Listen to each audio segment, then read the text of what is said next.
I grew up in the city uh, near Manila, and I have 12 brothers and sisters. There are 13 of us.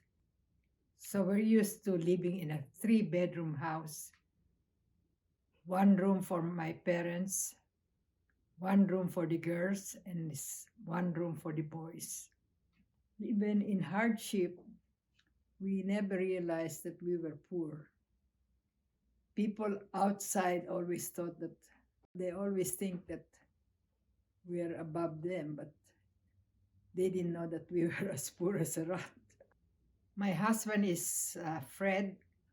We met at the University of the Philippines, and after he finished his medical schooling in 1962, we traveled to the United States together. Both of us arrived in Chicago in 1962, but at that time he was serving as an intern at one of the hospitals in Chicago. While I was there, I applied for graduate studies at DePaul University. After my husband's residency, he was recruited by a doctor from Selby, North Carolina, because they needed a house surgeon. At that time, it was called Wake Memorial Hospital, Raleigh, North Carolina. Well, Raleigh is a small town at the time, when we came here in 1967.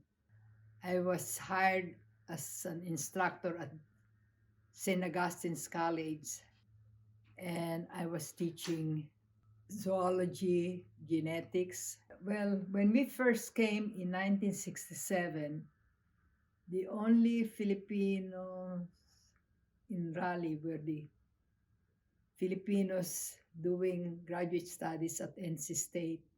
My husband was the first Filipino doctor in the area. But now, I think it has grown. Oh, they've grown about, I would say, more than 100-fold. And the best thing that we've learned is you have to dream, you have to hope, you have to dream that you can surpass all of this. And actually, that was my life challenge, I think, is the hope that I could be what I want to be. I have to work for it, but there's always that dream that I could be what I want to be.